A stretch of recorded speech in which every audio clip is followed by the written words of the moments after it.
欢迎回来。应美国总统拜登邀请，国家主席习近平将于周四在北京以视频方式出席领导人气候峰会，并发表重要讲话。气候变化关乎人民福祉，关乎人类未来。作为负责任的发展中大国，近年来中国在应对全球气候变化方面发挥了关键作用。而国家元首习近平也多次在国际场合阐释中国应对气候变化新举措，彰显大国责任担当，引领全球气候治理。3月26号，美国白宫发布声明称，总统拜登邀请包括中国、俄罗斯在内38个国家的领导人，以及欧盟委员会主席和欧洲理事会主席参加于4月22号至23号举行的领导人气候峰会。本次峰会以视频方式举行。中方期待这次峰会能为全球合作应对气候变化挑战，推动巴黎协定全面有效实施，以及共同促进全球气候环境治理提供有益的交流和合作平台。外界注意到，就在此次峰会举行前，习近平主席还于上周五同法国总统马克龙、德国总理默克尔举行中法的领导人视频峰会。从应对气候变化到中欧关系，再到抗疫合作，三国领导人深入交换意见，展示出中欧在应对全球问题和处理双边关系时合作的主基调与大方向。在周二博鳌亚洲论坛2021年年会开幕式上，习近平以视频方式发表主旨演讲，再次指出国际社会共同推进应对气候变化的重要性。要坚持绿色发展理念，共同推进应对气候变化国际合作，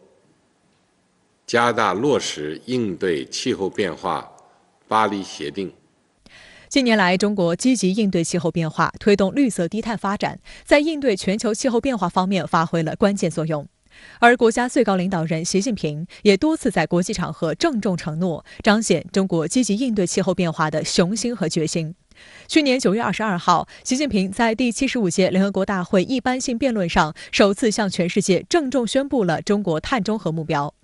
同年12月12号，习近平在气候雄心峰会上不仅重申中国碳中和目标，更加提出了新措施，包括到2030年，中国单位国内生产总值二氧化碳排放将比2005年下降65%以上，非化石能源占一次能源消费比重将达到25%左右，森林蓄积量将比2005年增加60亿立方米，风电、太阳能发电总装机容量将达到12亿千瓦以上。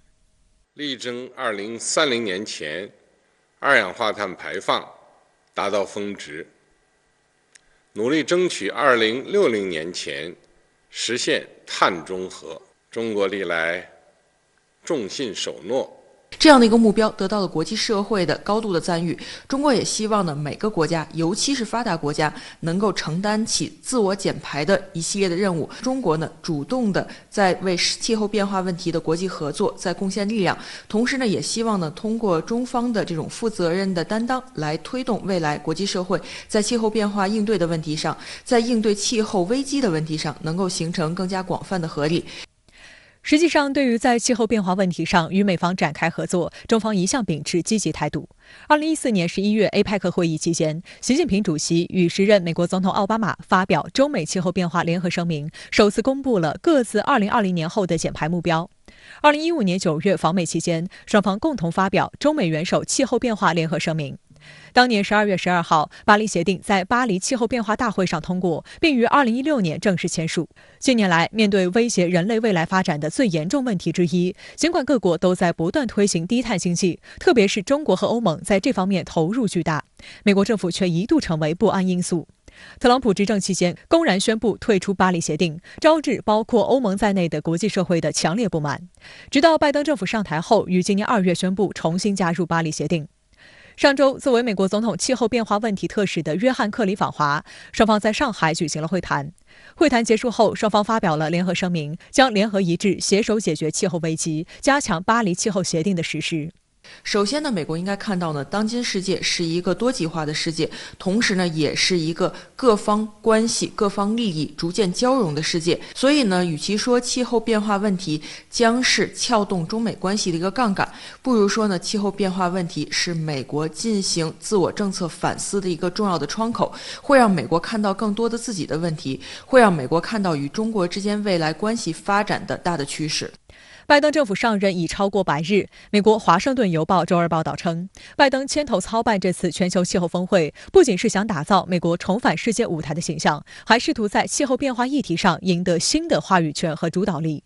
拜登执政不管是内政外交方面都面临着非常严峻的考验。拜登政府呢也急于在外交层面，在急于展示美国回来了的这样的一个角度上来进行发力，进行这种召集会议的设置。一方面呢是有美国挽回形象的需要，那么同样呢也有美国重塑形象的一种考虑。